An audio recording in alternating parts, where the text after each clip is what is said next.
All right, so welcome here to the Battlefield live stream. I'm Corey Dunn alongside Carl Magnus to kick things off here for the Battlefield 4. We're in pre-alpha. It's the early stages, but we're going to get the chance to be able to check out the multiplayer right here at E3. So again, Carl Magnus, I'm glad that you're here. I get the chance to kind of talk to you. You're out there for the EA press conference. Yeah. You were there. You're the commander mode.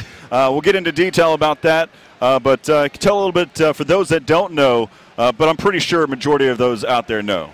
Well, I mean, we're here today showing off a 64-player playtest of Battlefield 4. We're showing it live here on the floor, which is very important for us. It's live software, so people can come in and play it. We did get some feedback from the press conference that people thought that it wasn't live, but yes, it was live. Oh, no, well. It was. It was really live, and actually me on stage with the Commander on tablet, that was also live. That's a gutsy move. You're taking a chance there. I mean, especially in these early stages. When the fact is, whenever you brought out the tablet, I saw that. This is the first time. We'll go down this avenue already. And we're talking about the commander mode that we're going to see. We saw it in BF2. It's a little bit different in Battlefield 4. Let's kind of dive into it a little bit more. Tell me about, we're seeing here with the multiplayer, it's 32 versus 32. Does the commander take up one of those spots or no? No, that was one of the things that we wanted to change. So you actually have a 64-player match ongoing, but the two commanders are two additional slots outside of that. So one of the big differences in Commander mode compared to BF2 is that the Commander does not have a physical presence on the battlefield. So a physical presence, you mean that there's no capability of actually destroying them on the map?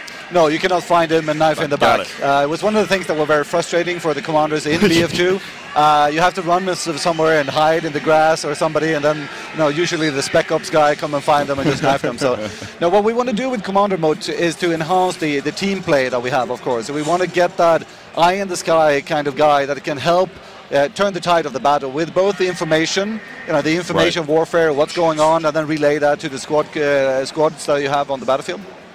But also taking direct action with vehicle drops or dropping in the offensive capabilities or missiles, etc. And one of the big changes this time around as well is that those different assets that the commander has available are tied to different points on the map. Not all of them, but several of them. So, for instance, if you capture point B here on this map, Siege of Shanghai, that's when the commander actually get the Tomahawk. The Tomahawk coming in, for instance. I'm looking, and it's one of the things that I'm definitely going to look forward to seeing, the fact that you can take over. I think it's B, C, and D, and they all give you different variations of offensive attacks that the commander has. So what we saw there during the press conference was the usage of a tablet. Is it just as easy whenever you hop onto a PC? Is it it's pretty much identical, other than the fact that you have a touch interface opposed to a keyboard and mouse? Yeah, it's pretty similar. You have some, on the PC you will have a bit more information. You can get live feeds for your squad, etc. You won't get that on the tablet as it is now, at least, because of bandwidth, etc. But it will be very, very similar. So I expect that a lot of people can just sit on the bus and actually take part of this as well. Play with an actual ongoing server, etc. But I also see that we probably get players playing even more tactical, where perhaps they get together, they're sitting together, and they actually have the commander behind them playing as well, to get even more of the information flowing. So you're bringing up a pretty interesting point whenever you talk about someone having a tablet, walking behind their team. Say we have a 5 versus 5 gaming going on, kind of a squad battle.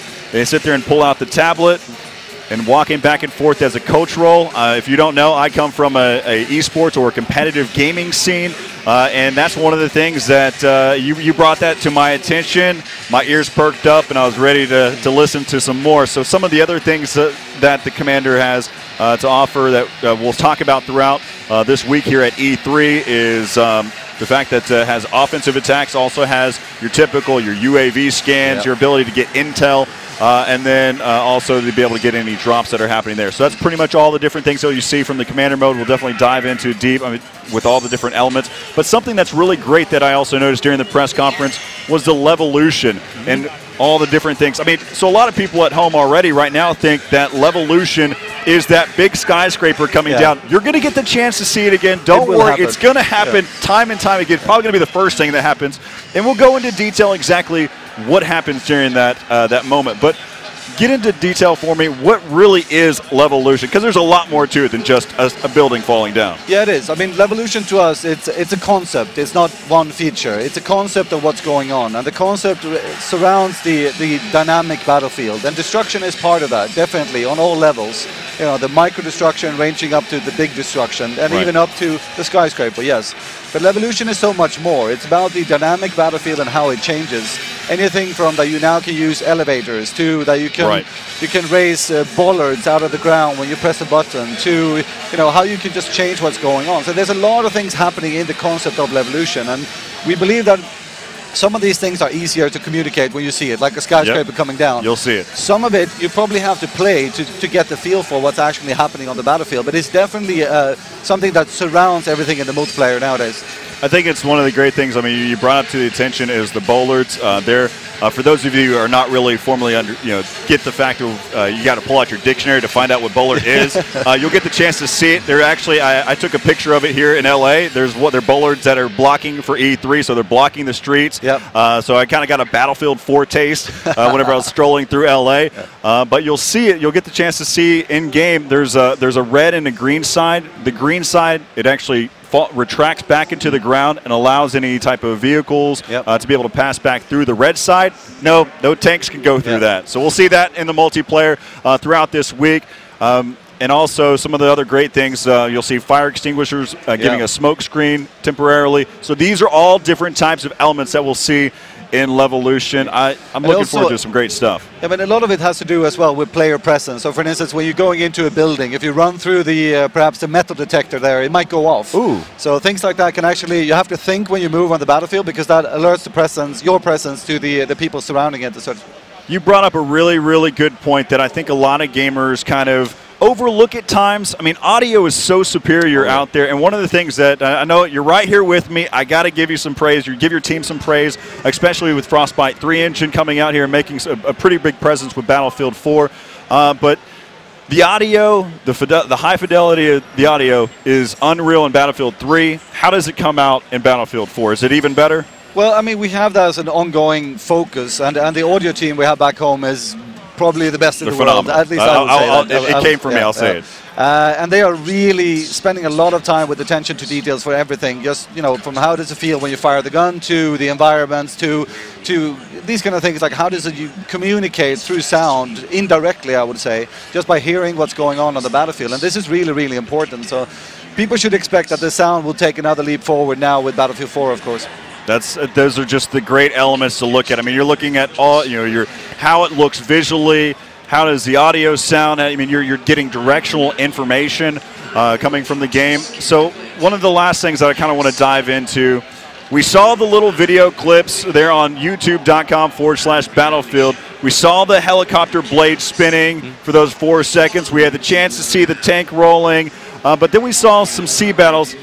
The thing from Battlefield 3, I'm going to be honest with you, I think the community kind of agrees with me a little bit. Whenever I'm strolling around in a boat, I feel completely vulnerable out there in the open. I mean, it doesn't matter if there's a tank shooting at me. Even a sniper in the distance can pick me off. I've got no way to defend myself. How does that change in Battlefield 4? Well, the amphibious assault that we now have in the game as well, you will see different vehicles. I mean, we have like the jet ski, for instance, which is very fast, but you have to move very quickly because you have no offensive capabilities. But then you have other, like the patrol boats, for instance. These are more, you have some offensive capabilities with the cannon they have mounted on it. I even believe that you have some TOWs, guided missiles on them, etc. So you can do some damage there, definitely. So it depends on how you use them and what kind of vehicles you choose, of course. I think one of the great things, I've already had the chance to play a little bit. You can be a little bit jealous out there, but you're going to get the chance to see some great gameplay throughout the whole week with multiplayer 32 versus 32. We're going all out. We're going to have 2 commanders, one for both teams. So again, like what you mentioned, the fact that these amphibious vehicles, they have the ability to eject out with a jet ski. One of the other cool things too is watching what you can do as just an infantryman in the sea as well. You can dive down deep into the water. You can sprint in the water, or however you want to say that. You can swim faster. We call it sprint swim. It's sprint swim. So there we go. All right, the technical term right there.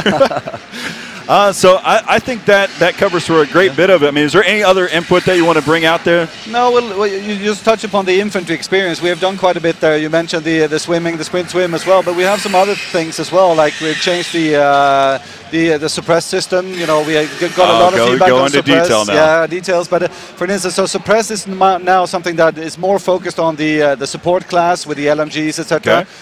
Which I think is what a lot of people out there really wanted to see. It's not so present in the actual close quarter combat. It's more on the range combat. Things like you also have, if you're behind cover and you go scoped, you will actually have an automatic lean over feature.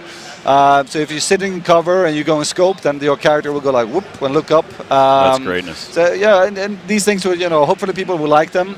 Otherwise, we have to do something about it, of course. But there's a lot of things changing there as well. All right, so I've got one last thing to bring up. I mean, you were talking about the infantry. This is probably one of the coolest features that I think that was added into Battlefield 4. I know what you're going to say. All right, you go ahead and take it away. I don't want. This is your prestige moment to talk about it. It's got to be the counter melee, all right? The counter melee? Yeah. Oh, that's one of them. Okay. I've got my big thing is I love the scopes. Yeah. I love the optical there in Battlefield and being able to sit there and just have a great view. But one of the things is my FOV, my field of view, is completely messed up whenever I have any close quarter combat. And so going canted, that's something else. Yeah, that's going to be good. I think that's going to add a lot of combinations that people can use their guns. You know, we can add the what do you call it, the zoom just on the top of your ordinary sight, and then have the canted as well. So there's a lot of opportunity for people to just customize their through the gun experience, that we like to call it. So go into detail about some of the countermeasures that you can go whenever there's any type of melee combat. Well, I mean, we thought about the whole melee, and just grabbing people's dog tags is something that was very, very popular in BF3. But we also thought that we need to do something so you actually can counter it as well, if you are, really aware of what's going on the battlefield. So if you are really fast now and you see the opponent coming at you, you can actually counter the melee attack coming at you. All right, so I'm going to have to get in detail with this. You can let me know if I'm going too far or anything. But so if there's a frontal attack that happens, then you can defend against it. But what happens if someone's right behind you and they're coming in for your dog tags? Well, currently the design is that you can't counter that. So that's the current design that we have now. But I mean, we're not done with the game. We're still in play testing, etc. So we have to wait and see how this plays out and how people like to play with it. So I know a lot of people already realize that if you're a part of the Battlefield community, you know that that this team is listening to everything that you have to say. I mean, make sure you check out the Facebook page. They're listening, I promise. Everyone out there is just here at Battlefield. They're doing a great job of hearing every bit of your input, every bit of your feedback. And I mean, the fact that you're talking about suppression, I didn't even have to bring up suppression.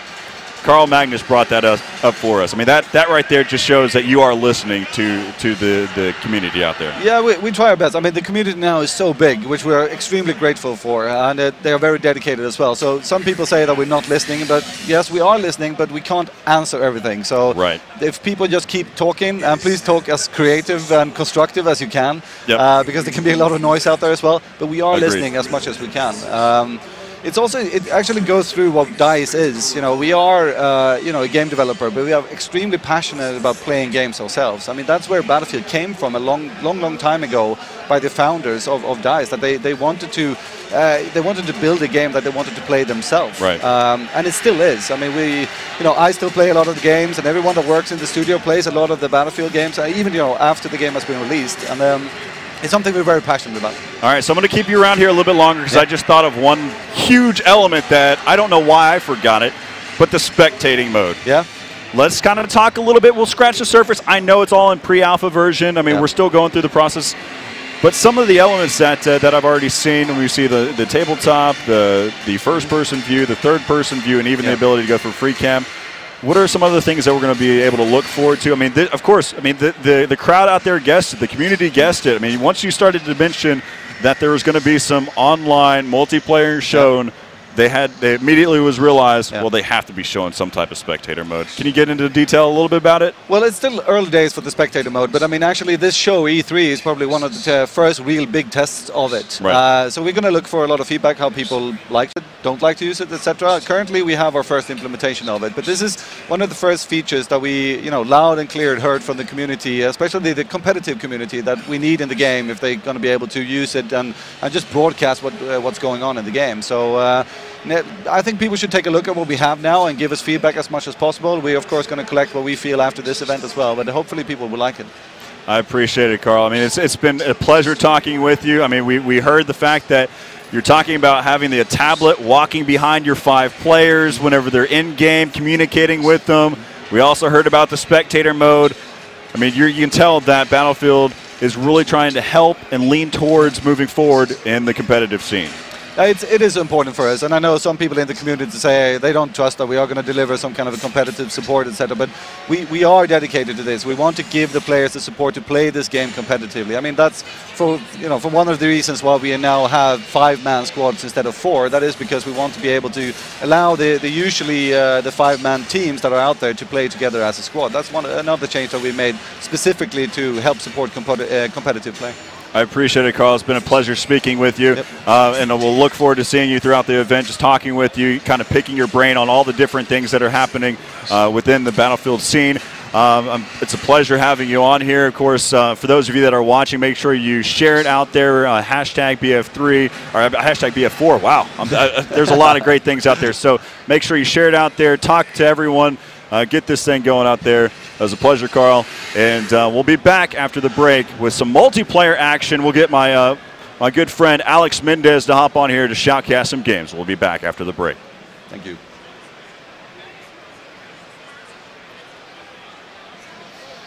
Sweet. Thank you.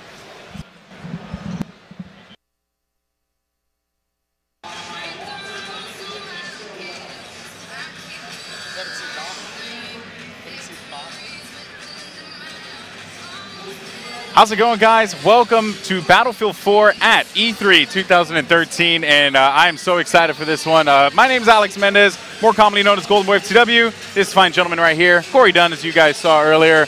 You had a great interview with Carl Magnus. Awesome. It looked awesome. I was super jealous sitting there in the sideline. I'm like, it's not fair. But no, but seriously though, I mean, what did we learn, I would say, from the genius behind Battlefield? We learned so much, and I tried to do the best that I could to ask every question that I could think of that the scene would be asking. I mean, one of the things that, one, spectator mode is usually the question that you're trying to figure out whether or not it's going to be in the game. How are they going to support the competitive gaming scene? Next one would have to be about the suppressing fire. I didn't even have to bring up the fact that they were talking about suppression. That was always the thing that got brought up there that happened in Battlefield 3 was how is it really going to impact, and really what you heard there was from the support class with the LMG. I mean, so you got to saw all of those different types of things that were happening throughout that process. Yeah, I'm really excited for just, you know, the scope of what Battlefield brings to the table here. You know, you can even see the people. I had a chance to actually talk with a couple of the people and kind of like get their opinions on what they felt on the first game that we saw in the background, and they loved it. It was fun. They had the Levolution of the skyscraper falling down, which was awesome. All the players really dug it, and I think that, you know, when you look at the grand scheme of things, the community is going to be very happy with the product that DICE is putting out there. Well, so what we have here all E3 long is real gameplay coming from 32 versus 32, a 64-man server, 2 commanders that are going to be here.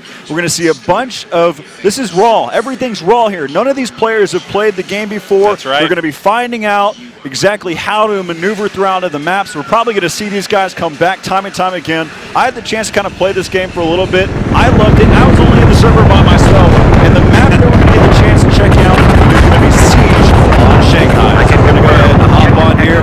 And again, just go ahead and take a moment here. Let's digest exactly what we see here in the spectator mode.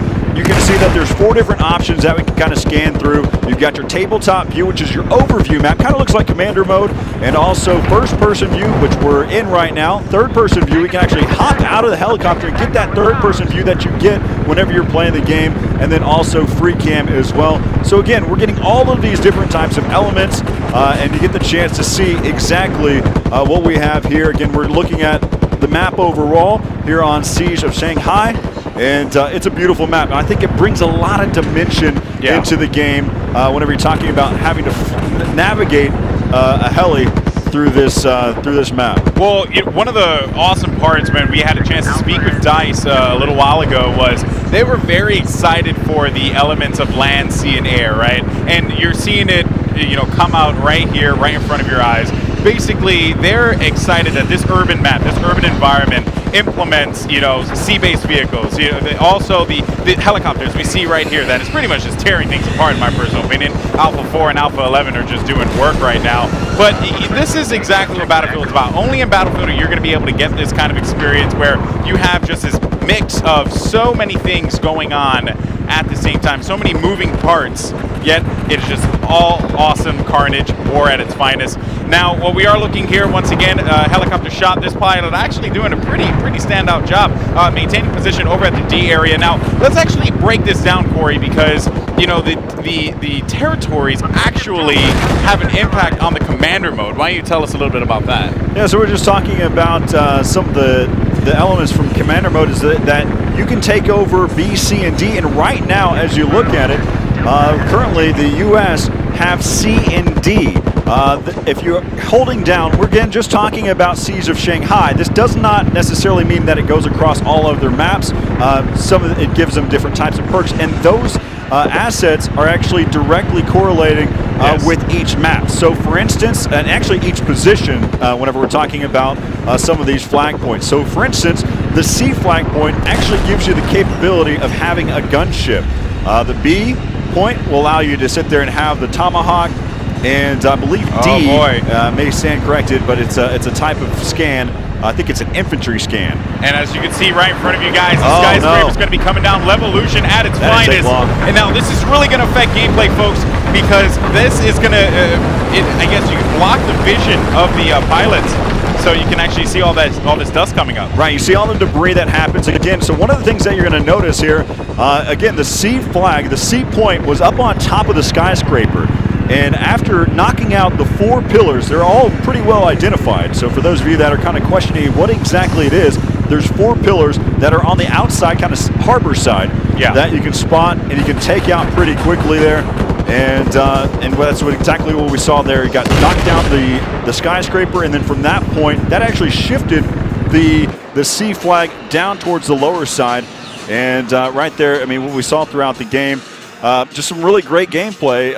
Just in general, just watching how things kind of evolve. I mean, there's different dynamics that are coming to play. I mean, one, the skyscraper could have stayed up there the whole time. Me and my buddies, we would have had our squad. We would have been spawning up on top of C. We would have been picking people off. We'd have been having the commander, hey, check out this spot over there. Take that out with the Tomahawk, or bring out the gunship since we're holding down C anyway. I mean, all these different elements. But once you knock out the pillars, it's a whole different ball game. Yeah, that's right. You know, again, you know, we saw it at the EA press conference, and it's more than just a buzzword. It is true to form. It is the levolution. It is the level itself, the map changing before your eyes, evolving.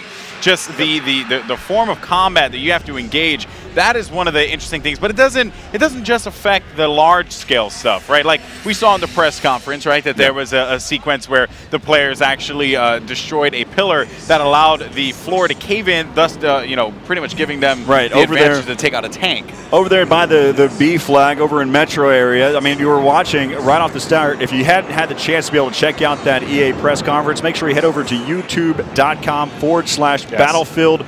There's actually a best moments from that video, and that was one of them. You're able to see one of the players there on the infantry side, our hero, if you will, spotted a tank, and then instantly one of the members there, one of the recon members, tossed it out of C4 over by the pillar that was right there by the street and blew it up and then took it out. It was game over from that point. But the cool part is that it goes further than that, though. That's the cool part, right? So like it goes beyond just, you know, destroying a floor and the tank coming down. It's, you know, you see the, I think you had mentioned it before, you see the fire extinguisher, shoot a fire extinguisher, smoke screen comes out, right? There was one sequence in the actual showing that they were in the metro station. There was these pillars there, these like, I guess walls, and you were able to actually shoot through the walls, you know, and that was actually really cool as well, like how everything kind of just changes, you make your own cover. Those are the really cool things that you get only in Battlefield. But one thing that I am excited about seeing with a lot of these players, we saw it in the last game, we saw a lot of air combat, but I want to see some tank action I love me some tanks. I'm still all about the helis right now. Watching how, I mean, I'm not a great pilot at all. Yeah. But watching the helis kind of navigate through those buildings is quite impressive. I mean, we get to see some really raw talent, some Matrix type stuff. We're just kind of maneuvering through each of those buildings. Actually, got to give that guy credit. He managed he did a pretty good job. He stayed in the helicopter for quite some time. So kudos to you, Alpha 4. Alpha 4? That was his name. It was like Alpha 4 and Alpha 11. They were like, they were the duo. That gunner was pretty good, too. Yeah, oh, no, without a doubt. Laying down some gunfire. Yeah, yeah. I mean, you know, so we haven't seen, we're going to see, as time moves on, you know, some ground combat, infantry-based combat, of course. We're also going to see some sea-based combat, some naval combat. I'm really excited for that. I still think one of the best things, I always remember in Battlefield 3, I mean, whenever I'm out there, I'm in a helicopter or a jet, I fly out over the sea for a moment, I'm getting shot, and I'm one of the worst ones where I just pop out anyway, and then I realize, why did I jump out? Now I'm in the sea for the next 20 minutes just swimming. Swimming through. And then finally I ended up going, man, I'm done with this. And respawn. But no, it's one of the cool things is, I mean, you have the ability to sprint swim. That's right. Carl Magnus had mentioned that was not, it's really probably not the technical term right now, but it's one of the terms that are being used around the office. Sprint swim. Also, you can dive down and swim underneath the water. So if you want to go really recon, kind of special ops, you can kind of get under the water, swim for a little bit. I don't think the determination of how long you can hold your breath for has been figured out. I mean, there's different types that need to be talked about. Of course, this is a pre-alpha version of Battlefield 4. Just about to say that. This is pre-alpha gameplay that you're seeing here. So, you know, and for it being pre-alpha, I am legitimately blown away by what the DICE team has been able to do. This isn't, you know, like me working here at the booth and promote. No, this is legitimate. Like, as a gamer, I play a lot of shooters, and I see a lot of games that are oftentimes not as far along in development. When I saw Battlefield 4, I was like, this is beta footage, and no, it's pre-alpha footage. This is pre-alpha. This is early stages. I mean, we're going to see some great stuff over time, and watching this game evolve. Seeing some really great maps. I mean, we saw some of the campaign footage. Yes. We'll see a lot of that throughout the breaks as well. And we'll have the chance to be able to talk to some really great, informational, knowledgeable people about community members as well. Community members, I even saw Dasgro's name on the list. Level Cap is supposed to come through as well. So a couple of awesome community members are going to be coming up, guys who legitimately love everything about Battlefield.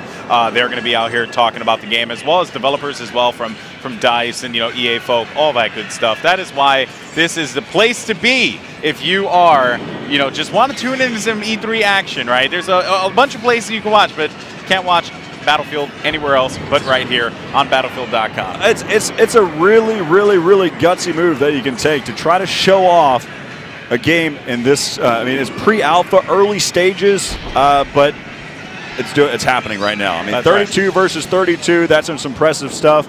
And I'm looking forward to seeing some even more great action throughout. I mean, one of the cool things is, I know that we're doing just exhibition matches from those that are coming around from the event and just coming by, some just players that are just off the street.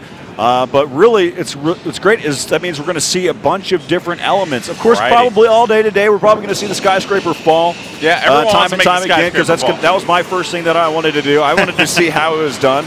But honestly, now that I've seen it, well, now I want to go up the elevator.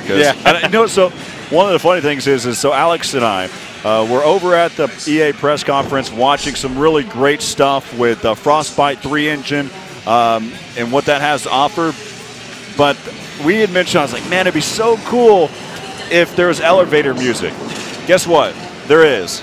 So everything that we thought, there's elevator music. So whenever you're going up the elevator, I mean, so we were at the event, so it's hard to hear certain things. That's right. But going up the elevator, there is elevator music. That's awesome. So that's money. That's awesome. Yeah, I mean, it's just those little things that I really appreciate. So without a doubt, though, we're going to see some great action all week long. We're waiting for players to start to come through and play the game. We just had a couple of sessions beforehand. Like I said before, had a chance to speak with a lot of the players that had participated. They really liked it. They enjoyed the fluidity of the controls. Also, a fun fact for anyone out there that is a fan of console gaming like myself, Corey's more of a PC guy. I'm more of a console guy.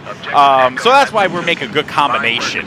But they actually have the Xbox One controllers laid out in every single stage PlayStation. So you can actually pick up the Xbox One controller, get a good feel with it. I had a chance to play with the Xbox One controller. I really like it a lot.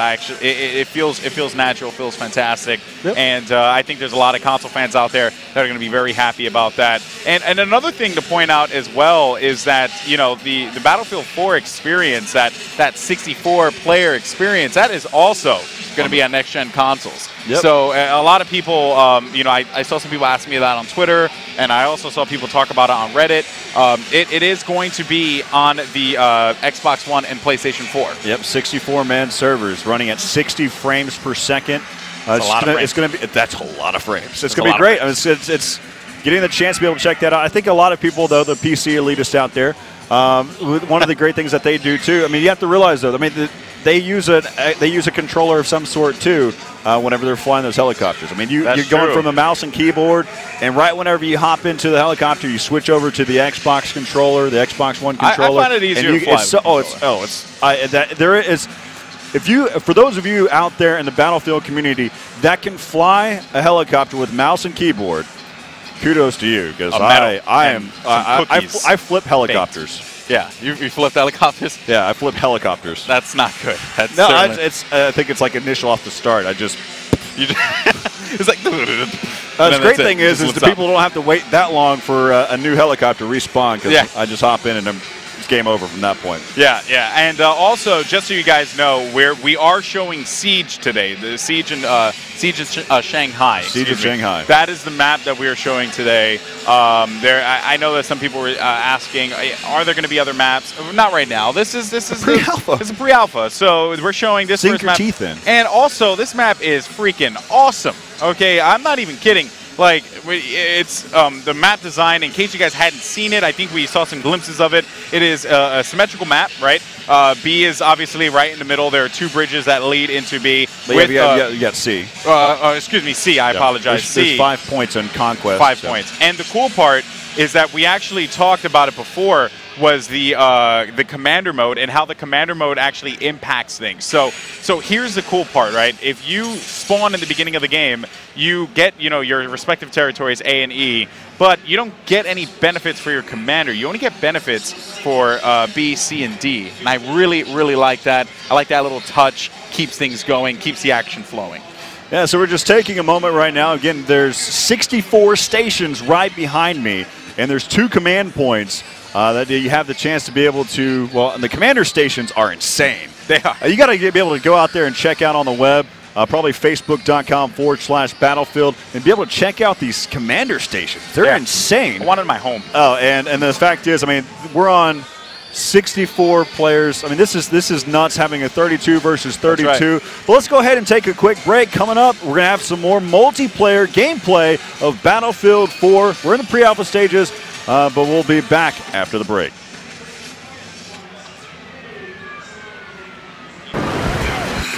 Hey guys, how's it going? Welcome back to Battlefield 4 Live at E3 2013 in Los Angeles, California. Alex Mendez, also known as Golden Boy FTW here, and I am brought by this man right here, this legend, Patrick Bach from from DICE, excuse me, and we just talked about this. Patrick Bach, he is the executive producer at DICE for Battlefield 4. Yes. Patrick, how are you doing, my friend? I'm very well, thank you. Very well. So let's talk about just Battlefield 4 right now. I mean, obviously, you guys have had an amazing showing thus far here. The press conference was astounding. I was hootering and hollering the entire time. But I do want to ask you just, how has the community reception been from the reveal?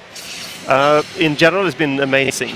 People have been, sending me texts or tweets, and in general, the whole internet has been lighting up with positive comments. Yeah. Of course, some people are, I want to see more.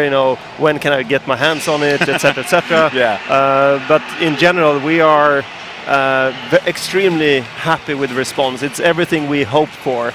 Everything from how the press conference went with revealing the 64 players, showing the actual live gameplay, command mode, the Levolution package with everything from small things to big things happening as you play the game, the scale of the map. new features, new looks, new everything. There's so much to bring to the table for Battlefield 4 this next generation, as well as even for the PlayStation 3 and the Xbox 360. You can't even forget about that. But I do want to ask you though, in regards to executive producer, being the executive producer of Battlefield 4, what does that entail for people who may not know? It means more or less that I am responsible for the quality and the delivery of this game. Okay. So yeah, my job is to use all the talent that we have in this studio to create the best possible game out there. So awesome.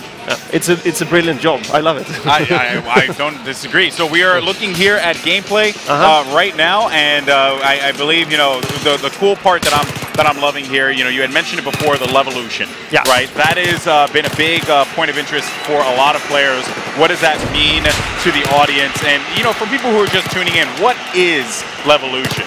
So Levolution is a concept that we're combining a lot of the things that we've had in the past and adding a lot of new stuff that creates a dynamic and living environment where players actually not only affect the gameplay by how they fight together, but they also use the environments to fight.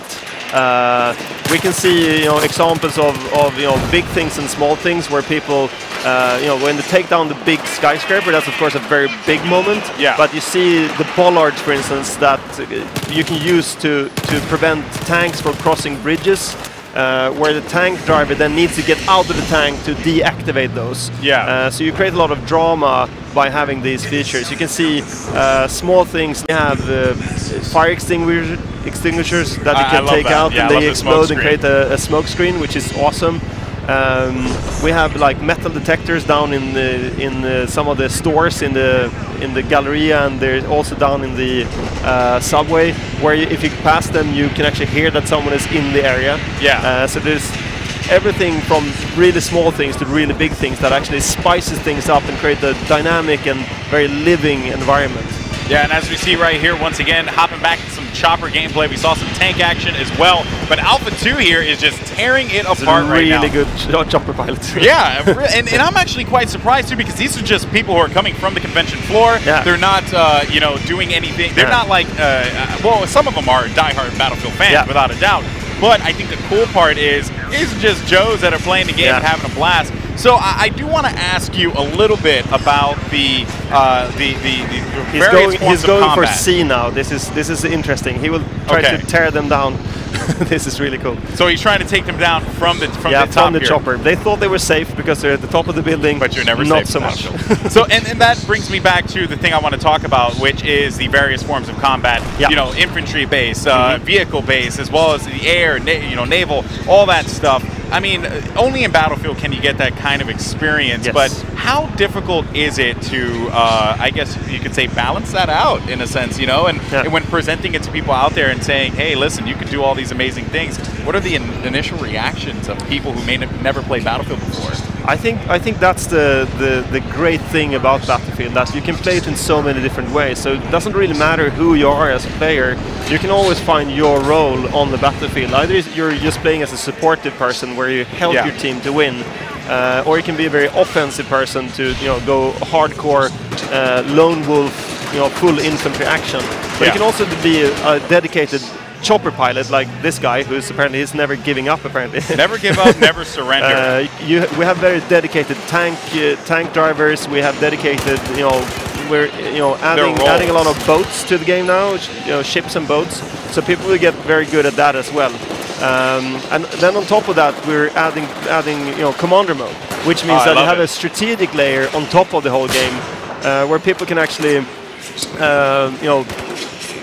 take care of the full team and help them and give them assets and provide support for the team. You see the bollards are up here.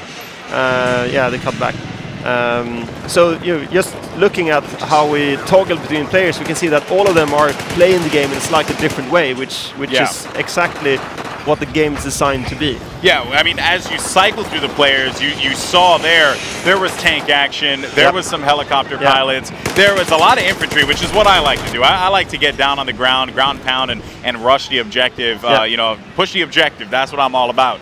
So, and look at this here. Actually, is one player. He's at the top of the skyscraper here, and this is a cool thing, right? Because in the last match we saw, this skyscraper did not last very long. Okay. It was taken down quite quickly, and that guy went jumping off the building. That's awesome. You can parachute. So that adds another element of just gameplay, you know, because that elevated, right? Now it's elevated. It's not brought down, but when it's brought down, though, then the sea territory becomes, the sea flag becomes a much different area. And now when I guess, developing this game, the DICE guys and all that, what was the theory behind the Levolution? Like, why do this? Why change the map? Why reinvent the wheel? I think it lies in the nature of Battlefield, that you want the environment. You know, games tradition has been very static and very stale, and the gameplay has been kind of suffering from that, because you can easily lock down a map if you know exactly how it's going to play and what it's going to be about. But if you add these layers, you know, the Levolution layers with destruction and different variables that changes the map and changes the environment. Players can actually use that in a very tactical way. So it's not only for, you know, drama and make the game look better. It's actually a very tactical choice that you can use it for. It's not just to say, hey, look at the pretty particle effects. It's to say, hey, this is something that greatly impacts gameplay, changes up the what people believe is a multiplayer shooter, and I love that. He jumps in the water, gun host status. Love that. We have some new. Speaking of water, we have some new cool you know, water features. Of course, the whole swimming experience now much better, with both you know, normal swimming but also sprint swim. Where you can swim faster. You can also duck underwater, and you can defend yourself because you use your sidearm while in water. So the water gameplay has improved quite a lot, actually. So I love that's really cool. I think it's a really cool element, you know, to bring into the game. I even like the vehicle speed as well. Like you can drive at normal speed, but you can also make the vehicle go a little bit faster, put the pedal to the metal, so to speak, and get to areas quicker. And it really does seem as if the mission this time around, as we watch here, Bravo 24 trying to get down here with that. He's shooting at a teammate. That's not good. I think no, I don't know. I think they're enemies. Not entirely sure. No, the blue tags are your teammates. So. Ah, okay. Well, but here's the thing. You know, just in talking about this, what I guess, you know, in regards to speeding up the action, right? Because everyone was always like, yeah, Battlefield's great, it's a fun game, but you know, sometimes it does take a little while to dive into things, right? This time around, you seemed like you had a mission, and that mission was speed the game up, make it enjoyable. Were those things? Is that critical for you guys moving forward into growing the franchise? Yes, very much. As you can see, we changed the whole user interface, the whole spawn screen, the whole, you know, kill death loop is vastly enhanced. So that's definitely a big part of. Oh, here we it's go. Going down. Here we go. So and we knew it was going to happen. The skyscraper's got to go down. Everyone's down with it. Look at this here. The carnage and chaos it just brings. Whoa. Now this changes up the entire gameplay, right, Patrick? Because you can see the wave. And the wave goes through. Now there's dust all across the map, which is going to make visibility very difficult. Yes. But now C is going to be down at the bottom as well. So the pilots will now have a very different, you know, environment to fly in, and only the most skilled pilots will be able to cope with this environment. So you gotta have that keen eye for and as you said, you know, this flag has completely changed now. Don't shoot your friends. Oh no! So actually no, they're green. So I that's your squad. Yeah, okay. So I think, but regardless of the fact, though, I mean, it seems as if, you know, there's a lot of cool gadgets to play around with. Had a good time actually messing around with the, with just like the customization, right? And I think it's kind of telling that you guys added a lot of things to it, like the canted sight. I love that, right? I've never really seen that in a game before. I saw it in the single player. Didn't think it was going to make its way to multiplayer. You guys pleasantly surprised me with that one. Yeah, there's some really cool features if you go, you know, deeper into the game.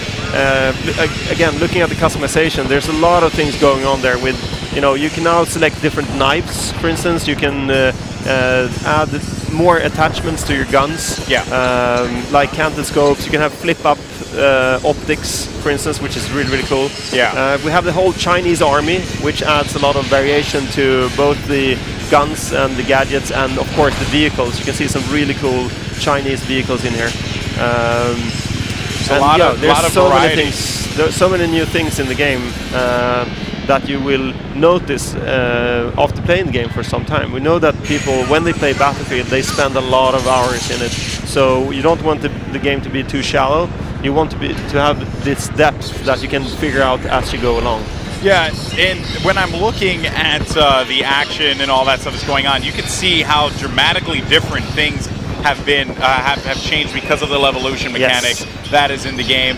This pilot right now dealing with a lot of dust, a lot of debris. Visibility is not as on point as it was prior. And oh man, look at this here, going to be coming down to this tank right there. Nice play by Alpha 02, as he's going to have to scale up on this one. But yeah, so I think that is a pretty cool mechanic, that Levolution thing. It really does change the scope of the game itself, and really, I guess, add variety. Oh, that sucks. Down. Now, the other thing I want to ask you about is Commander Mode. Yes. Why bring it back? I think it's, we're at the time where we think that, Commander Mode actually adds a lot of value to the players, not only the actual commanders that play against each other, but also to everyone on the ground. So commanders are, adding a layer of strategic value to the actual commanders, but also a layer of, epic action moments for the people on the ground. The team needs to capture points to give the commander options. For instance, you don't get all your options until you have captured all the control points. So the commander really needs the people on the ground, and the people on the ground really need the commander. But that doesn't change the fact that if you don't care about the commander, it's transparent. It doesn't change the game for you. It just you can still play the game the way that you want to play it. So it adds a layer of value to those people that care about it. And then one of the other points that I was particularly taken away by was the use of the Commander Mode on tablet. Yes. I thought that was awesome, right? Because, there are times where I'm probably going to be hanging out in my home, laying on my bed thinking, what can I do? Well, I can hop on Commander Mode and just play on my tablet. So, I mean, how was the decision process in implementing that into the game? I mean, that surely must have been difficult. Yes, we have a tendency to do difficult things at times. I see that. We often talk about Battlefield from a very high concept level, not so much what you can do, but what we should do. And then we have to figure that out later on how to actually do it. Commander Mode on tablet it just felt natural. Like, you can play Commander, you play on the same servers as the infantry guys, but you don't really need the fidelity and the detail that the players that are on the PC or on the console that they need. So tablets might not work from a first-person perspective that well. But Commander Mode is actually very strategic and actually perfect for a tablet. So to us that felt very natural, and we wanted to make sure that when you play on the tablet, it should feel like the same game and interacting with the same people that are playing the first-person experience. Yeah, without a doubt. I'm a big fan of it. I can't wait to get my grimy little hands on it and dabble in Commander Mode on my tablet, and just Commander Mode in general, because I just like the strategic element of it. So thank you very much, Patrick. I appreciate your time. Thanks. Battlefield 4 is truly amazing, and thank you for breaking it down for us on the stream. All right, guys, so we are going to be right back with some more action coming at you live from E3 2013. This Battlefield 4 brought to you by DICE. And guys, it is awesome. We'll be right back.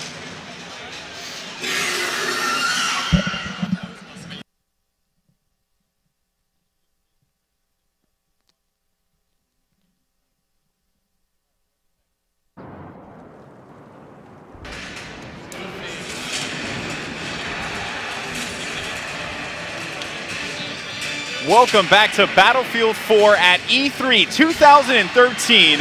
Alex Mendez here alongside my good friend, my partner in crime. You're going to see us all week long, Corey Dunn. How you feeling, buddy? Doing good, man. That's a great chance to be able to check out that last interview there with Patrick Bach. I think that's, again, I mean, this stuff is great. I mean, these are people that we sit there and see at press conferences. We get the chance to kind of catch a glimpse of them. Yeah. And then now we get the chance to be able to talk with them, really dig down deep. And one of the great things is you even hear how passionate they are about their games, even at a high level that they're at. Yeah, I mean, really. And how informed. I'm sorry, I had to cut you off. They are so informed, too. That is another mind-blowing thing to me. That was definitely something that I was for sure going to touch on, because I feel as if, you know, you can't have this kind of job. You cannot embrace this industry without this passion, without that love, and that is really what separates a lot of these developers. That's what separates the good developers from the mediocre ones. And DICE is certainly not one of those mediocre guys by any means. They're upper echelon. They care about the community. They care about the game that they're putting out there, without a doubt.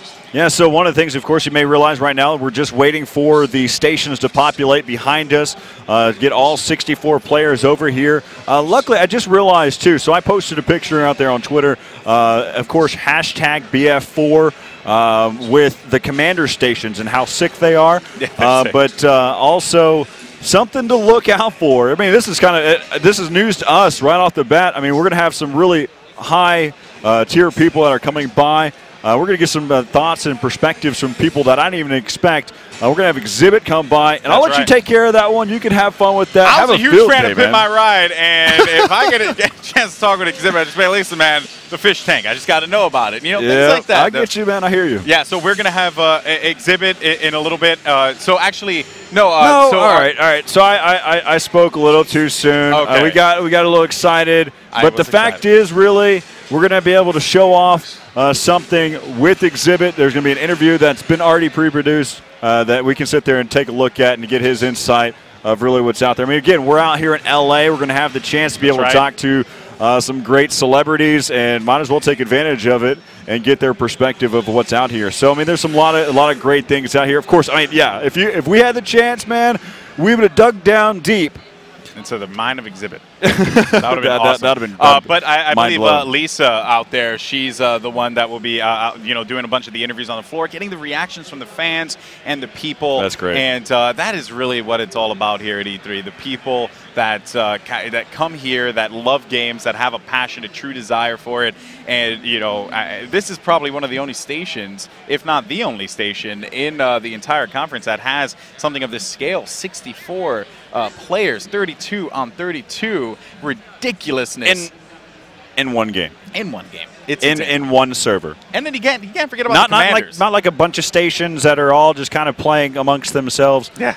In one server. In one server. So, and that really is the separating factor of, you know, just Battlefield in general, that thing that only you can find in Battlefield. That's why I'm a big fan of this game. My first experience, and I know a lot of people are going to go, no way. So my first experience with Battlefield was actually Battlefield Modern Combat on the Xbox. No way. No way. Yeah, I'm sorry. You know, I didn't have a powerful PC as a kid, so I played console all the time. And then Battlefield Modern Combat came out. I was like, what is this? What is this game? And I had the chance to play it, and I loved it. I fell in love with it the second I touched it. Welcome to the community. I mean, so whenever I got the chance to be able to get into the Battlefield community, that was it. With Battlefield 1942, I played the Desert Combat mod. I mean, take a look at some of the old highlight videos. Again, even then, it was only in Battlefield. I mean, that's a campaign that's been going on for Battlefield 3, but really, it is only in Battlefield can you sit there and have 9 members across a plane flying around and then parachuting off out there in the distance. There's some great matches that I used to watch for Desert Combat, that mod. I mean, again, Battlefield giving the opportunity to create such a great game left that into what Desert Combat turned into be, and then when we saw what happened with Battlefield 2 and through its growing stages, and then Battlefield 3, I mean, we saw some really great new elements throughout the whole history. I mean, we've seen, the cool thing is that the Battlefield community continues to retain some of their continues to retain their community, and they move forward to the next version of the game. But then at the same time, while capturing a whole new audience, and that's what we'll see Probably going to capture a lot of different new audience here at this event as well, getting their first chance to get hands-on and playing in a 32 versus 32 man server. Yeah, you can see a dapper individual there with a nice little blazer, getting ready to play some Battlefield on the red side, getting players lined up on the blue. I think that the fact that the line has pretty much just been gone, like it is so you can't even see where the line ends. That is just a testament to how excited people are for this one. So, and we are going to be jumping into the game right now. And back to this battle cam. I freaking love this, man. As an esports commentator, it is one of my favorite things to be able to just commentate with an awesome spectating tool. And it definitely seems like DICE is in the right direction with this one. Yeah, I think one of the good things, too, I mean, we talk about the fact that there's 4 different type of camera angles that you can take, or 4 different types of perspectives, whether that's the overview, first person, third person, or free cam.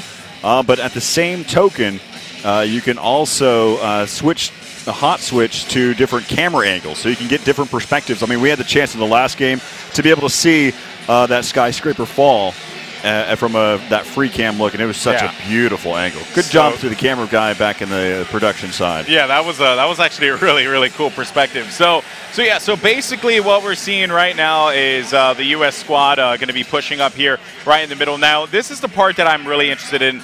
Are the commanders dictating where they want their players to go, right? Because the commander, you don't have to listen to the commander, but it certainly does help. As we see right now, Alpha 16 is going to be in this Viper up top on the C territory, the C flag. And a little crash down here, but they're going to get out and probably go for the cap on C. So that's going to be really effective. But then you have to wonder, how long is C going to stay up for before any of these players decide to put some rockets to it? Bravo 32, he sit there and thought that he had a little bit of a trouble driving that vehicle and ended up just crashing in. He said, well, probably better off walking. And then, of course, you had another one that said, I'm better off proning. Yeah, right. You can see the tank over there. And just another thing to point out as well, you got to thank, the sponsors as well. We have some Razer equipment that is being used out here. AMD, I mean, they're just all over the place when it comes to this generation. Yep. They're in every single console. They're in all the best insane. PCs. And, of course, one of my favorite groups, Astro, with their headsets. Gotta love it. For those of you that are wondering, you see the different camera angles of watching these players play the game. They're wearing those Astro A40s. It's been great to, I get this chance to be able to see them at some of these major events that are out there. See a lot of the professional players, those who are getting paid to play video games. Ooh, look at this one. We're seeing some really good stuff. But as we top on right now, you see Bravo 32. Trying to be able to pick up the kill. I think one of the other players was able to pick up that one.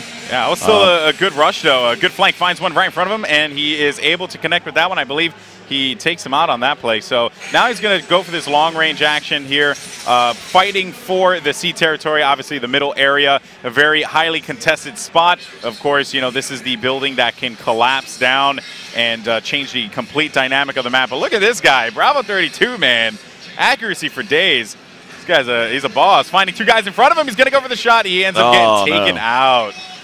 Man, that was a good one. That was a good one. Good little run that he was going on there, trying to make an attempt. As right now, you see we're on board here with Bravo 31. Spots a tank. Having trouble with that. Yeah, can't quite get the rocket to hit the tank.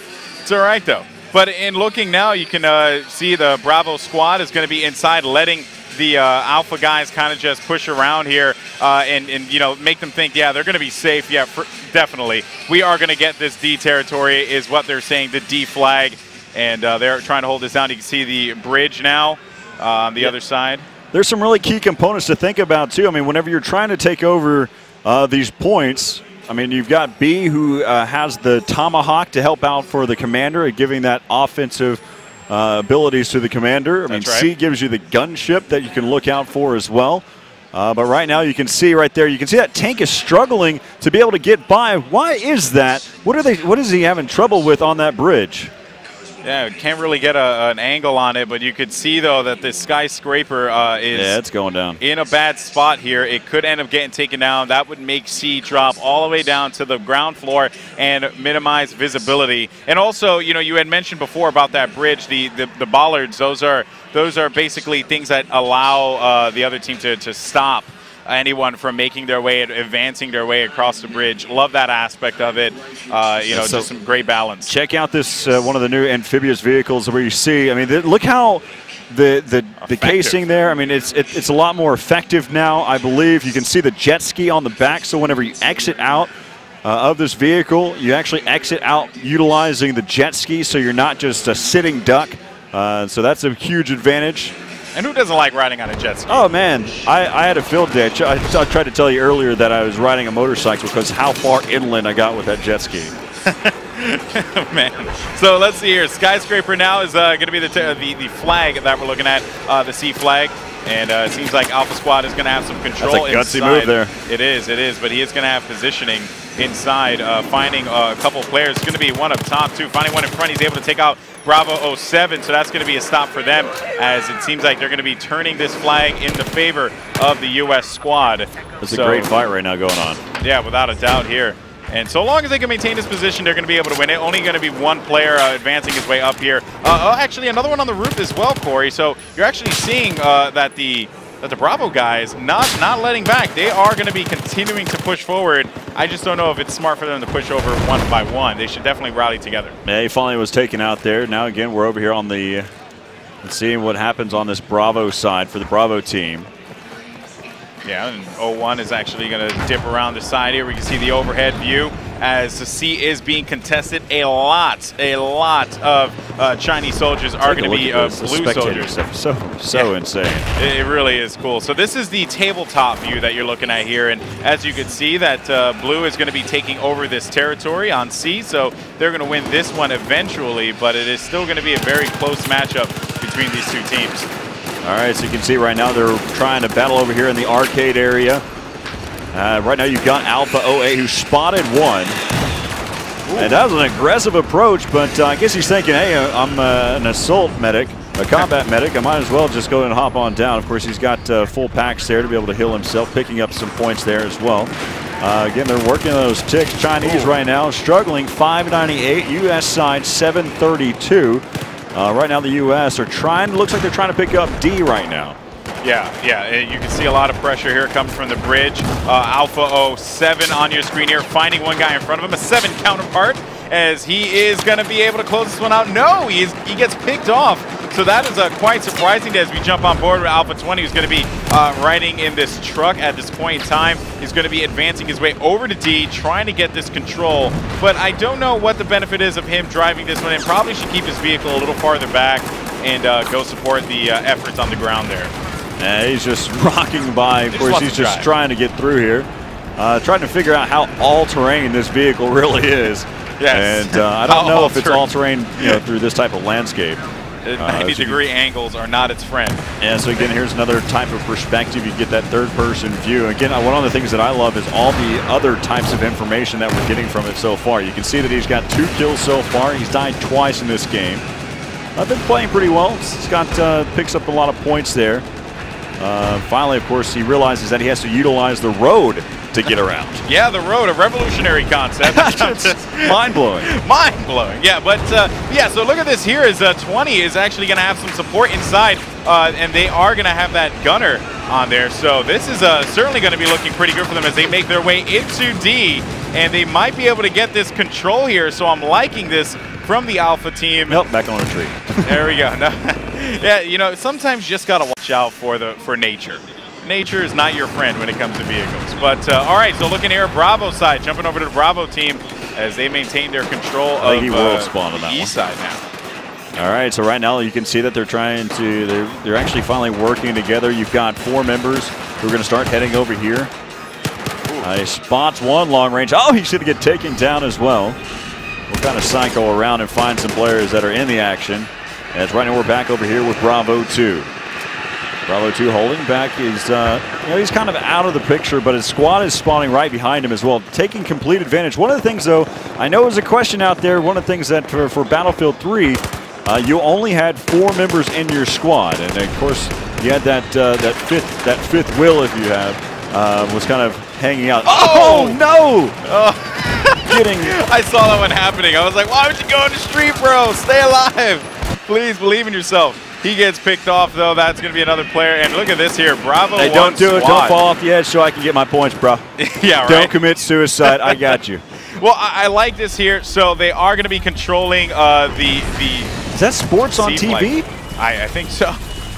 Hey, man, what do we got on TV right now? But you want to know what, though? It is the skyscraper is coming down 100% here. You can actually see, though, that there was a little bit of an altercation up top, but it is definitely going to be raining death and destruction. And look at this, Alpha 05, 10 kills, 2 deaths. I like that a lot. You know, of course, in the armor, in the tank, good positioning, and here comes the skyscraper. And so for those of you that are questioning, I don't know, I think we mentioned it a couple times so far, but if you're just now tuning in, the one way that you take out this skyscraper here on Siege of Shanghai, there are 4 pillars that are well defined on the fact that they're unstable, and you can see that 2 highly explosive rockets, you can have some artillery, maybe even some tanks that are shooting at those pillars. Usually takes 2 shots per pillar to be able to take down that skyscraper. And we see how the Levolution has altered the gameplay going into this later part of this map. Yeah, and again, you know, to bring up the dust that is brought up because the building coming down here, you know, that is the thing that you have to keep in mind, how it just dramatically affects gameplay. Air units are not as effective because of the fact that this dust is surrounding here. And look at this, this lone guy. Well, that's a smart move because right now, unless they don't have the flag, right now, this is where the new point exists. Whoa. It looks like he's been spotted. He's trying to be able to stay alive. Maybe that might have been his teammates shooting at him. But you got that attack helicopter right there. It's going to nice little air battle that's happening so far. Again, right over where that the rubble is for the skyscraper. Yeah, and you know, and that is the cool part too, just to see all these moving parts in action. As you can see, the helicopter is trying to get into some craziness there, but I hear that it is not done. And there, whoa, wait a minute though. Uh-oh, look out! He's going to have some flanking. There's going to be a 3v1 right here up on top of that C flag. And as we see, you know, the thing that I really did like about that push there was they came from the sea, right? It was not an airdrop or anything like that. It wasn't anything that would kind of mess them up. They maintained their position, came through the sea. No one expected them. Great teamwork. And now they have sea. Look at that, the sea to get sea. They had 3 members that worked together. I mean, you had 2th by sea, 1th by land. Oh my God! And was able to take out the 1 member. 2th by sea. Oh man! And another cool thing, you saw that one player actually dive into the water there. We had spoke about it before. There's no like official term for it, but you can swim faster, or as I. No, it's a sprint swim. Sprint swim. It's official. And leaderboard there. Look at that! How different perspective. The ways that you can switch between players. Yeah. Can we take another look here? I know that we're kind of watching some of the in-game stuff, but the spectator mode stuff is great. And having the ability to just hot switch. I mean, we saw the tabletop view. Yeah, actually, and how you can sit there and select players that are inside the action. Be able to pick a player there. Also, you can look at a player that's doing incredibly well, picking up numerous kills, and watching from their position by going through, holding down the tab, showing the scores, and selecting which player that you want to see at that point. That's just those are great ideas already being put into play in this pre-alpha version of Battlefield 4. Yeah, we just saw Alpha 4, Michael Phelps his way across the water. That's pretty quick. In a very, very quick manner. But yeah, and you could see here, and actually if you see overhead, you just saw it in the bottom left of your screen there, there's a UAV that's actually circling around. That is done by the commander. Right, and also the squad unit has actually made, the commander's also made a designated point of where he needs to attack. So again, the commander showing different efforts to help out his squads to make a move. Again, one of the cool things from the commander's perspective, you actually can select each squad that you would like. So if you want your alpha squad to attack the B flag, you select on the alpha squad, and from there, you select exactly where you want to go, and you can order them to attack. Yeah, and the other thing is that this all can be done from a tablet as well. So that's another really cool element there. So as we go ahead and we're switching to different perspectives now, you see Alpha 20 though, he is going to be inside of this, inside of the MRAP, and just actually giving his teammates some much needed cover with this vehicle here. trying to actually take out some players, but Alpha 20 struggling just a little bit. Trying to get that gunner and the driver to work in unison as we're just kind of flipping back around, but a lot of actions that's happening over there towards the east side. Now, this is what we were talking about whenever the skyscraper comes into play. But right now, you can see that you've got the gunship from here from afar. The AC-130 gunship. Again, that was because of the fact that they picked up that C flag point. Yeah, and the other thing, too, to point out was the vision was very, very blurry because of the fact that the dust was kicked up from the building falling down. So that really does change things quite a lot. And, you know, while the AC-130, more than you know, it definitely is. Uh-oh, look out, counterattack, F. Oh, I don't think that worked on him. Yeah, but again, that's just another great perspective. I mean, I had the chance to be able to sit there and talk with Carl Magnus, and he brought up the fact that there's also counterattack. So whenever they're coming back around, you need to look out for yourself. If you're quick enough, if you're hot on the trigger, you can kind of counterattack and hopefully stay alive. That's really cool. I like that a lot. I actually had no idea that that was in there. So that's pretty awesome. Way to go, Corey. I got you, brother. Yeah, you know, that's why we're the dynamic duo. Yeah, we give a different perspective on both sides. You know, with your console background, really having an understanding of PlayStation 4 and where it's going, and Xbox One and where it's going, and some of the cool things that's going to happen here for Battlefield 4, watching the 64-man servers. That's right. You know, it's another great thing. I mean, but a huge shout out real quick to some of the sponsors, some of those that are making things possible. Shout out to Twitch for making things happen here, giving us the ability to stream out there as well. And also, one of the great things too is the fact that you know, Amazon is going to be helping out as well. For those of you that want to pre-order Battlefield 4 now, head on over. Make sure you click the tab button, create a new tab, continue to watch the stream, and pre-order Battlefield 4 right now on Amazon. Yeah, that's right. It's really cool stuff. You know, we're being featured on there. And we also do have some awesome interviews as well all day long. I believe Daniel Petros is coming up next, if I overheard correctly. Yeah, he's one of the people to talk to there about the spectator mode. We can kind of dive down deep into all the different elements that kind of come into play there. Yeah, and like I said before when we hopped into this game, I'm so happy for spectator mode. I'm so happy that this is here because it really does, you know, it shows that there's an even broader vision for Battlefield. It's just allowing people to do this from the comfort of their home. It's just so swell, and I'm a big fan. So, yeah, so we actually see here that Alpha 13 rocking that RPG now, and they're going to be pushing B quite aggressive in the Metro now. But it seems like that is the end of the game. We were running down on our tickets. They couldn't get to B there for Conquest. But again, it's been a lot of fun to watch. I mean, a huge shout out to our camera guy. They're in game, kind of giving us different perspectives. I mean, we had the chance to be able to talk about it. We'll, of course, be able to dive down even deeper, talking about the spectator mode. I'll start asking the questions about how you switch whenever you're showing the scoreboard. Then also from the tabletop view, we're going to get down to the nitty-gritty whenever it comes down to talking about the spectator side. And we'll do that coming up after the break. And we'll bring in a whole new set of exhibition players to be able to check things out. I mean, again, talking about the spectator mode, Daniel Petros coming up next right here from the Battlefield live stream. We'll be right back.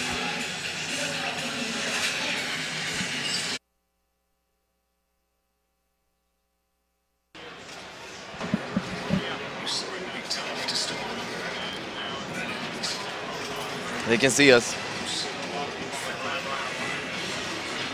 All right, guys, so welcome back here to Battlefield live stream. I'm right here next to Daniel Petros now. Yes. And we said that we're going to talk about the spectator mode. We're going to dive down deep. We're going to get to the nitty-gritty about every single aspect, where we're at right now, and then where we're going with the spectator mode. I mean, this is pre-alpha stages. Yeah. It's the early stages of it. Let's go and talk about some of the elements that we see within the game right now. So let's go and talk about, I mean, right now we're in first-person view. Yeah. What are some of the other elements that we can kind of see within this GUI right here? So basically, you have the minimap, you have the ticket count. You can see, this is basically replicating the first-person view of the player you're spectating. Right now, it's Bravo 24. You can see exactly what he's doing, the ammo count, all that kind of stuff. So basically, this is the closest you get through the in-eye camera. And if you switch to third-person, you will have, there we go, the third-person view, basically, over his back. You can rotate the camera, you can go up, down. You also have a player card showing if he's got any kills, deaths, what's the KD, the score. You also see the accessory weapons and also the ammo. This is just to keep you in the action. I really like the aspect of right there. So right now, it's based off of what weapon he has in his hands at the time. You saw that he pulled out, he's got the M9 right now. Yeah. And you can also see that there's no accessories, there's no additional attachment. He's got the standard barrel that's on it. So a lot of that's great information, especially with such an educated Battlefield community out there. That type of information is key and pivotal looking at the game. Also, like you stated, you see how much ammo he has. Just the good facts right here in this point. Something I'm going to ask a question right off the bat, though.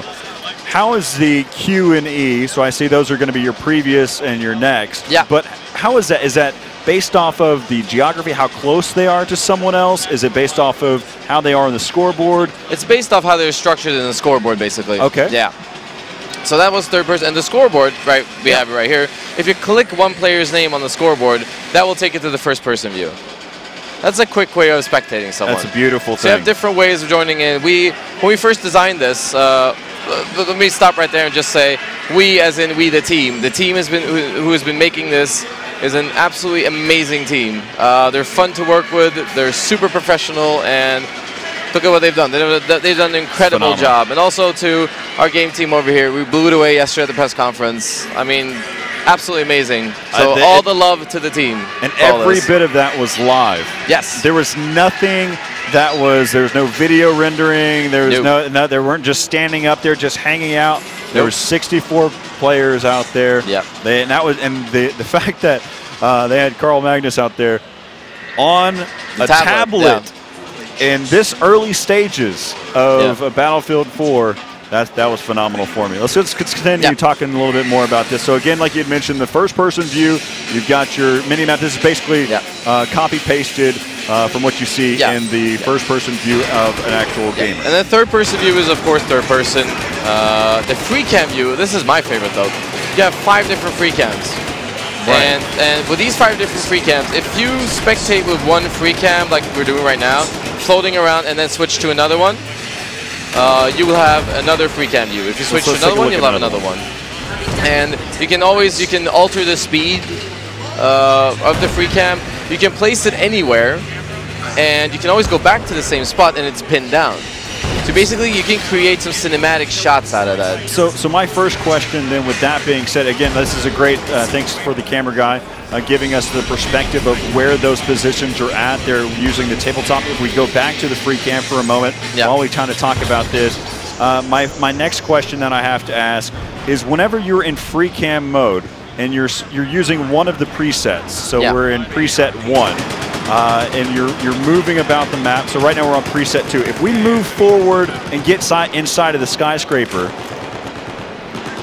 and then go to preset 1, and then come back to preset 2, are we where we first began, or are you're always where you drop the camera? So basically, see yourself as a stick figure walking with the camera. If you switch to another one, you've dropped that camera at that spot where you picked up the other one. So there we go. That's how it is. And we also have the tabletop view.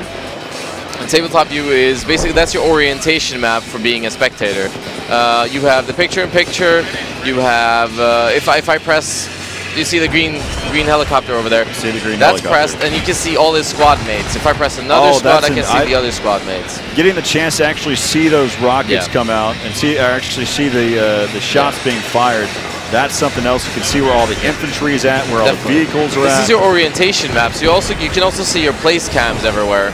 And if you can zoom in with the scroll wheel, you can just check everything out. And I love the tabletop view. I love it. It's really good.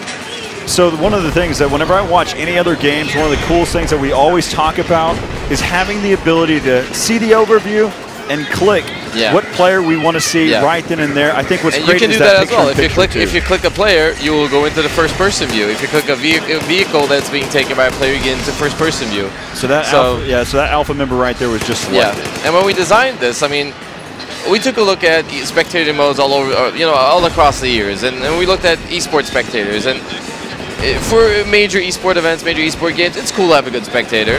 But spectator from the original part of esports was only for seeing if anyone cheats, like way back in the days. Yep, you're right, exactly. And it's evolved through Twitch and through everything going cloud. It's evolved to like a big spectator sport. Keeping that in mind, and then going over to seeing that, okay, our movie guys, we have a lot of people who make movies in Battlefield. A ton. And they can make some amazing movies only in Battlefield. Using this. Yeah, exactly, only in Battlefield. So we combine those two worlds, and as it says, this is pre-alpha. There are more really cool stuff coming to complement the spectator mode on launch. What are some of the things that that we can look forward to seeing whenever we're talking? So basically, a UI that keeps you more informed about your squad. Basically, health bar, the cross with the health ticking down. You will see that. You will see the loadouts. You will see how many kills and deaths on the squad boards on the left and right. Okay, so it's difficult to explain. No. So if we're going to talk, I mean, so like I said, so I've listened to you, kind of give us some of the cool stuff. Some of the things that I think right off the bat would be really cool too is having the ability. So I think it's great that you can see the key bindings at the top of the screen. You've got your F1, F2, so on and so forth, so you can switch between.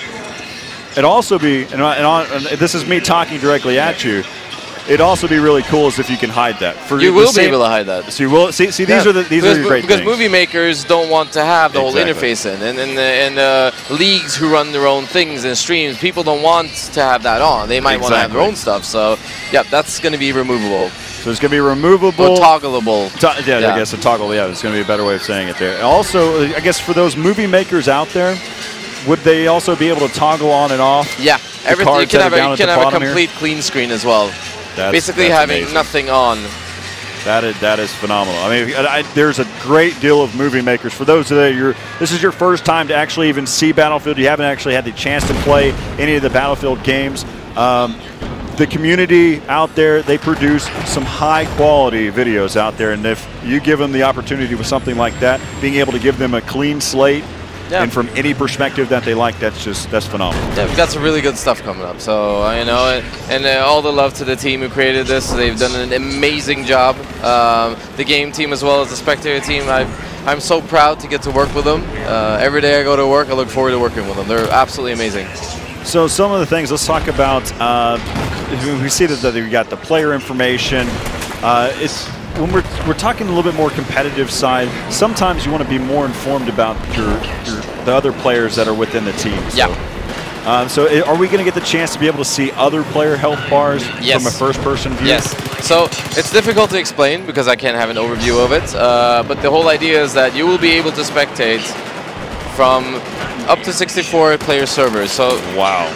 No separation of game mode, no separation of server counts.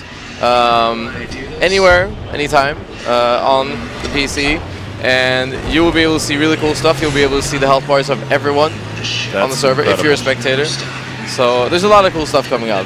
That's incredible. I look forward to every single aspect, so I have to ask for the community's sake, how much feedback do you really listen to? Oh, a lot. We listen to a lot of feedback. I mean, post BF3, we collected a bunch of feedback as well, because that's what you do when you put out a new game. You start collecting more feedback. And look at our game now. Yeah, I would say I could go around to any Battlefield forum and just tick the boxes after what we've done here at E3. So, and after what the team has been making, incredible people. I thought was really great too is whenever I was talking to Carl Magnus about it, I didn't even have to mention anything about suppression. He was the one that brought it up, and that to me is something else, because I know the community was asking about it, how suppression going to work, because in BF3 it's kind of it's making a great deal of impact to the players that are in it. I mean, that's also a thing we took in mind. It's also a thing we took in mind. I mean, anything that's reasonable. I mean, you can't have flying cats with wings all over the map. I mean, that's not reasonable. So stuff that is very reasonable gets in. And you can see Battlefield has always been a result of great community cooperation, and yeah, I mean, look at us now. I think one of the great things that we look at is just how how your team listens to it. But one of the things that I want to say to the viewers out there that have feedback once they get the hands on the demo is whenever you're making a point, you don't just say something is bad, something is good. You explain why. You articulate why something is bad or good. So that way, if you want to see changes happen, And it's going to, because you've made your point, and now they have a reason why. The developer has a reason why to make changes to the game. Yep, and I love Spectator. I think it's fun. You had me at hello. I mean, it's just the rest of the game, man. I love this game. I seriously do. The capability of being able to switch between players, having the chance to be able to guide through 64 players in the server, getting the chance to be able to see the spectator side, being able to see infantry move across the map. Yeah. There's so much information that is not being lost. Yeah, and I mean, simplicity isn't always bad. This is a very simple interface. It's very simple to navigate. It's very simple to spectate different players. It's very easy. Sorry, it's very simple to switch around in free cams, and it's simple, but it's still very good. So let's talk about it. So right now we're in third-person view. Yeah. I've seen some other attempts at making spectator clients within the Battlefield scene, and it's a great work.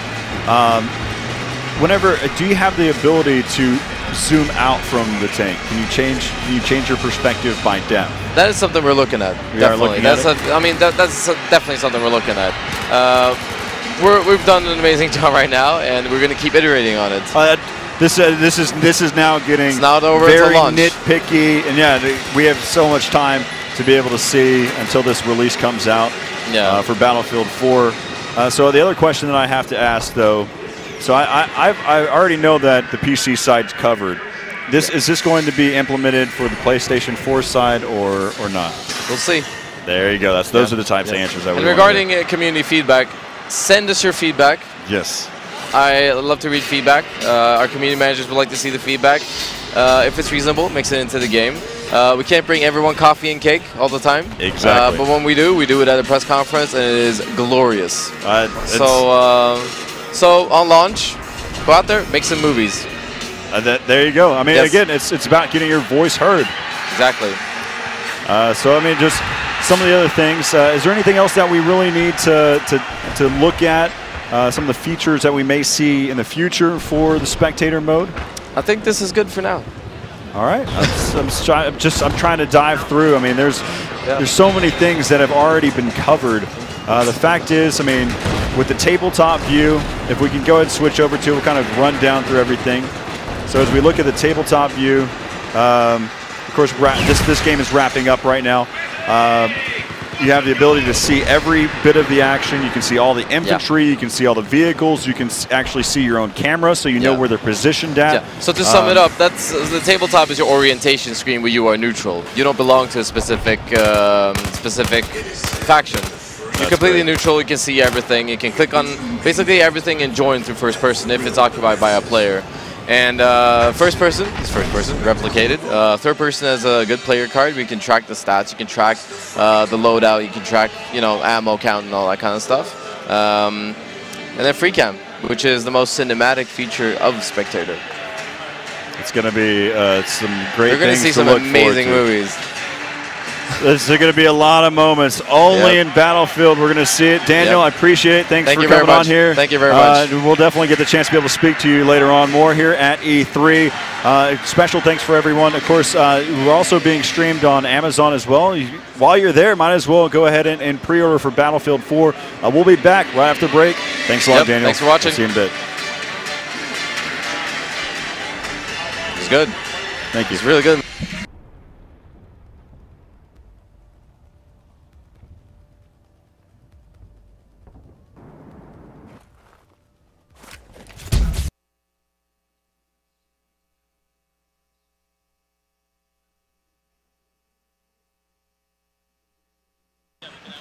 Guys, and welcome back to Battlefield 4 at E3 2013. I'm joined by Alex, and he is very conscious about his hair, but it looks glorious. You look adorable. It is a wonderful look that you got going for you right now. I can see myself on camera. I don't usually do that. So Well, so this is Alex. He is one of the guys who works over at DICE and is one of the game developers for Battlefield 4. Why don't you tell people what you do and what you, I guess, what you do for DICE on a day-to-day basis? So basically, I take care of Battlefield 4's multiplayer. I take care of the team that produces that. Okay. So what do? I try to make sure we're working on the right things and make sure that everything is as it should be on the game Everything itself. works. Yeah. Exactly. And I also understand that you were the hero in the multiplayer review. You were the guy who was piloting the main character that we were following, all the drama, the tension, and the suspense. That was all you. That was me. I have to ask you though, that was definitely a really, really cool, showing of it. How was it being on the stage with all those people watching you, and play Battlefield for I mean, hundreds of people in the audience? Hundreds. I think there was like thousands. Maybe, yeah, probably thousands. Yeah. I mean, I was being very, very generous. You know what I mean? It probably was thousands, but yeah. So tell me a little bit about that. So this was a not simple thing to pull off. We spent quite a lot of time rehearsing this. Okay. Because what we wanted to do with this demo was to try to create a demo that kind of hit on a few new things that we're trying to do with this game. Of course. Sort of highlight them so people can at least go, oh, that's cool, that's cool, that's cool. And typically you won't be able to hit them if you're not doing this kind of rehearsed flow through a multiplayer match, because then you just run around and die, and maybe you don't see the event, maybe you do. So it was a way for us to try to show, okay, so how do we show multiplayer in a new and interesting way? Yeah. So that's what we did. But so we did tons of rehearsal. We actually came over last week from Wednesday, and we did like Thursday, Friday, Saturday, Sunday. We started with a small group of people. We added more, so 30, and then we were 64. There were a lot of people on that stage, but it was really cool to see all the people, like go crazy as soon as that camera lifted. Yeah. Everyone was like, "Oh my God, this is happening. This is real." Yeah. So now, as far as just the reception here at the convention floor, we've had lines. I mean, the line, it's still, guys, the line is like down there, way down there. And how's the reception been from the players so far, from your perspective? From my perspective, people seem quite happy about it. Okay. I feel a bit sad for people standing in line and only getting to play 15 minutes. I enjoy this map as much as I've been playing it over, and I still discover, new facets and new ways to kind of use this map for fun. So they stand in line for 15 minutes, and they only get to taste a very small portion. A morsel. Yeah, exactly. And I feel like we have so much more to show you guys. Of course. You won't be able to experience it all. So, but from what my gut feeling, or what I'm picking up here, is that people think it's really cool and enjoy it. And, hopefully we'll pick up a few new fans as well here. Well, I certainly hope so. Just want to give a huge shout out to the people watching at home. I was told we have like 50,000 people watching us on Twitch TV, as well as Amazon. That is a new thing. We're on the Amazon.com page there for games. Cool. For the E3 coverage. It really is something amazing to be a part of. Now, in talking about Battlefield and talking about just like the scope of the game, I had a chance to talk with Patrick about this, but I also want to get your perspective of it as well. The guys at DICE obviously know that with every new iteration of Battlefield, they have to push the boundaries more and more. You can't just settle on just re-releasing something. No. I guess what were the planning? What was the planning going into just Levolution and the Sea Combat and all these things? Like, I mean, how was it at DICE? How crazy it must have been? So, what typically happens is that when we release a game, we feel really bad about it. Okay, why is that? Because there's tons of things that we didn't get time to do. Okay. So, the best ideas typically come up while you're developing it. Oh, what would be cool if we could do this and that, and if we could have commando mode and blah, blah, blah. And then suddenly you can't do it, right? Yeah. Because there's time. So, what we did after BF3 was shipped, we took a look at the game and said, like, okay, what is the main problems with the game? And then we identified a few things that we needed to take care of, and we started, okay, so how do we add features that make sense towards fixing those goals that we set for ourselves? So that's kind of how we kind of started the process. And of course, commando mode has been around, we wanted to do it like for ages. Yeah. So it's not something that we decided not to do, it's just something that finally we had the time to do it. And I think that, by bringing it to a tablet as well, really then it really shines through that you can experience it in different ways and stuff. Yeah, and I was pleasantly surprised when I saw that. I didn't even notice it. It was so seamless at the event itself, where you had the you had this one individual coming up with the tablet, and they were just like, oh, you know, I'm just gonna drop some artillery right there. It was awesome. So the commander mode obviously is a feature you guys always wanted to put into the game. You guys saw it, by the way, when we were coming down from the camera there. There was a shot of the commander station on Reddit as well, because I'm reading the Reddit thread, guys. I'm out there. I'm checking everything out, getting ingrained into the community, because the Battlefield community as a whole is a very, very vocal and intelligent community. The commander mode station is amazing. Now, in designing commander mode, one thing that I do want to ask about, the commander himself is not a physical character in the map. Correct. Right? In the original commander mode, he was. The commander was an actual physical player in it. Right. What led to that design change, if you don't mind talking about that? And also, which I like it, by the way. I think it makes sense. You know, you're out there, right? You're not in the fray.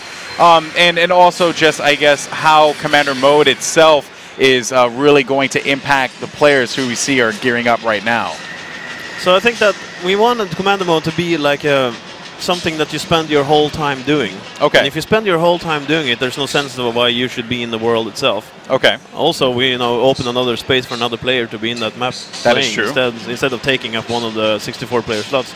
But we wanted to make sure that the commander mode was so interesting that, like I said, keep playing it. There's if you speak about actions per minute, there's something we talked about. You know, how many things do I need to do? Yes. How many things do we want you to do per minute? Okay. I think we're getting to the point where we have the things to do that, like, you're not Counter-Strike. No, sorry, you're not StarCraft thing, like a super thing. But you are you're doing like interesting choices every 10-15 seconds, maybe even less if there's things happening. So it's like, okay, a squad's doing this thing. You need to launch that. You need to come up and deploy the gunship, and you can do the radar scan, the radar jam. So if you want to do something, you can do something pretty much constantly. But the idea is that you're supposed to convey this information, what's going on, as you have the kind of oversight to your squads, and they can react on that. And, without a doubt. Yeah, and the other cool part about it is how the players, again, impacted, right, in capturing flags, like we saw in the gameplay, which we'll probably be bringing up in a little bit here. You know, and actually there you can see it. When you capture a territory or flag, you gain something for the commander to use. I think that was, you know, a pleasant thing, a pleasant surprise for myself. I was like, oh, that's really cool. Like that really does change things up quite a bit. Now, and also, I do want to ask you a little bit about this as well. You know, commander mode in itself, that is something that is going to be across the map, like all maps, correct? Yes. And every map is going to have its own, I guess, impact on commander mode, right? Yes. So that is actually some pretty cool stuff. I'm pretty sure a lot of the community is really stoked about. Yeah, I never liked the fact that you know, you had it in the main base back in Battlefield 2. You had all your assets in the main base, and there was no reason to capture flags other than to win the match. We wanted to give it, you know, incentive for the commander to capture flags and actually get his squads to do it. It is, we want, in general, we want actually to get the feeling that that you were helping the commander and the commander was helping you. And that's the feeling we're trying to convey, that you become better if you follow orders, and the command becomes better when you follow orders, and then he can reward you back with various upgrades and you know, drop things down to you and to your squad. So that's kind of like a win-win.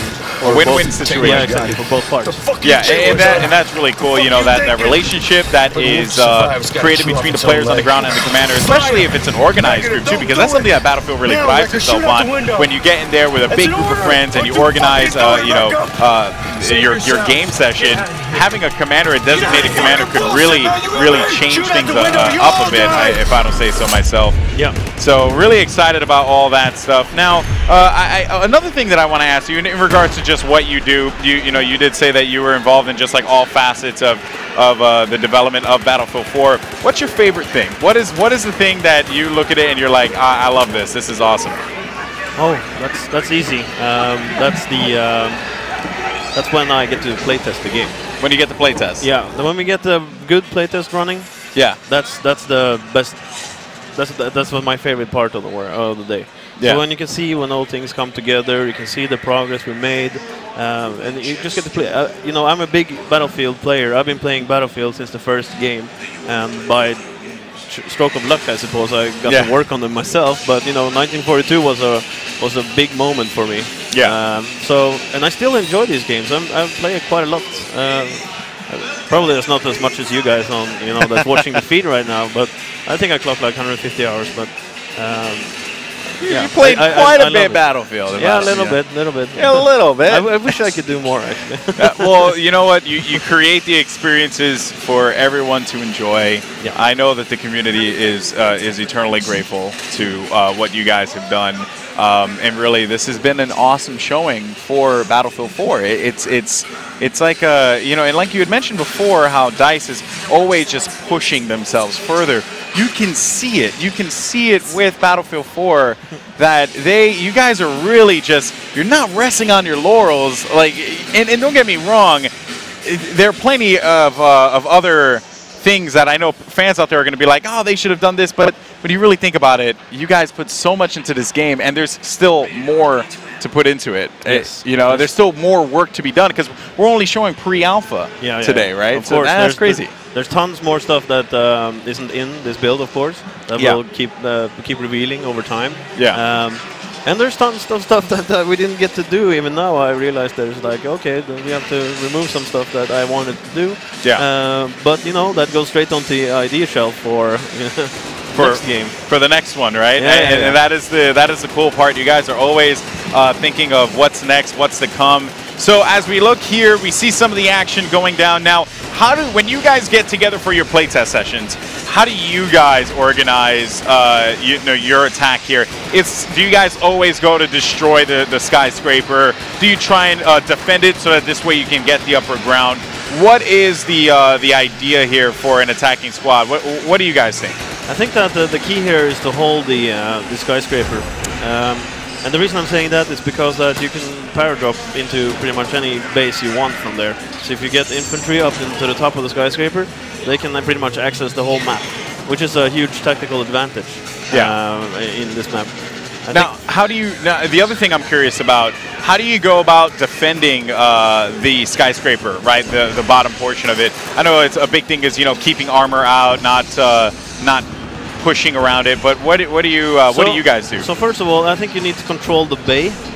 If you're using a boat to control the bay area and not have people trying to take the building down, to keep the skyscraper intact is if you have the top of the skyscraper, you want to keep it. That's probably and then you need to control the bay because that's where the weak points of the skyscrapers are. Poor guy. You know, you don't take a gun to a car fight.